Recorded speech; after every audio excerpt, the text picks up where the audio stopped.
West Hollywood, known for its famous tourist traps like the Sunset Strip, which includes the Whiskey A Go-Go and the Rainbow Room. God rest Lemmy's soul, the real Lemmy, not the dog. Dog's fine. He's just sitting in a cloud of his own farts. Well, now West Hollywood refunding its police force amid a crime spike. A year after the city council voted in favor of cutting 5 law enforcement positions and replacing them with unarmed security ambassadors. Well, at the time they argued those ambassadors would increase public safety with more eyes on the street. Fewer guns and no powers of arrest, but plenty of eyes, and would provide a rebalance of a lopsided system focused on arrests instead of safety. Well, guess what? Crime has since exploded, and now they're hiring 4 new sheriff's deputies with the possibility of more in the future. Should anybody be surprised? Here with me to discuss, host of The Next Revolution and the Daily California podcast, Steve Hilton is back. So, Steve, tell me about these great security ambassadors. I hope they wear little shorts. Yeah.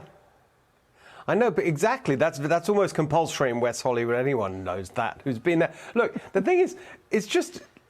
Okay, so you cut the number of police, you cut policing and crime goes up. Who knew? I mean, who could have imagined that that would be the outcome? It is so hilarious. Then finally, after, running this experiment and the people and the business, I've had many of them on the podcast, businesses there terrorized, people are frightened, whatever, and they finally come to their senses. Say, okay, fine, we'll have the police back. But it's not as easy as that, because it's not just the cutting of the numbers of police in Los Angeles generally, not just in Hollywood. It's actually the fact that it's not the defunding on its own, it's the demoralization of the police that's been going on, and that's still going on. They're constantly being attacked and undermined and derided and dismissed. And so you have officers leaving, even if they're not fighting, they're leaving the force, they give up. Even the ones that are there, they don't. What's the point of actually doing their job the way they want to do it when you have a district attorney for the county who's just completely, George Gascon is completely uninterested in actually prosecuting crime and is only interested in reviewing past cases so he can let people out or reduce their sentences. You even have a police chief in Los Angeles, the chief of the police, who is signing up to all this stuff, banning symbols and signs that are kind of supporting the police, the thin blue line flag, all this kind of stuff. I mean, no wonder. You got the supervisors, the Board of Supervisors for LA County. Oh, one of the most powerful political bodies in the country. Exactly.